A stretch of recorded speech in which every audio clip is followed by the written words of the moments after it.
வருஷம் முழுசும் வேலை, வாங்கிய கடனுக்கு வட்டி கட்டியே முட்டி தேயுதுன்னு வருத்தப்படுவோர் சங்கத்துக்கு தித்திக்கிற நியூஸ் இது. வேலையே செய்யாம லட்சக்கணக்கில் பணமும் சூப்பரான ஏரியாவில் சொந்தமா வீடும் கொடுத்தா எப்படி இருக்கும்?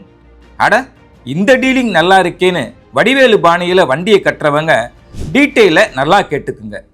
இத்தாலி நாட்டில் ட்ரெண்டினோங்கிற சிட்டி பக்கத்தில் 33 கிராமங்கள் இருக்கு.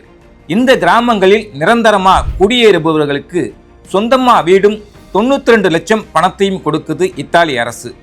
எந்த நாட்டுக்காரங்களுக்கும் இந்த சலுகை பொருந்தும். அல்வா மாதிரியான இந்த வாய்ப்பை விட யாருக்குத்தான் மனசு வரும்? ஆனா இந்த வாய்ப்பை பெற சிங்கிள் கண்டிஷன் இருக்கு. அதாவது அந்த வீட்டில் குறைந்தது 10 வருஷமாவது வாழ வேண்டும். இல்லைனா கொடுத்த காசையும் குடியிருக்கும் வீட்டையும் திருப்பி கொடுத்து விட்டு திரும்பி பார்க்காம வந்துடணும். இதுதாங்க அந்த கண்டிஷன்.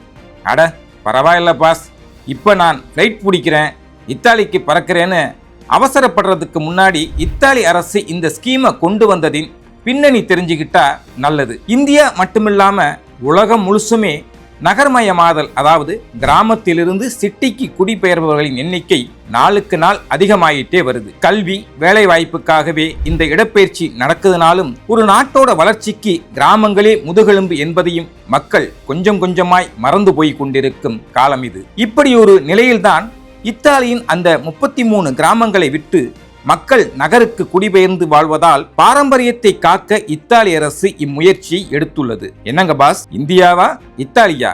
இப்போ உங்க முடிவு?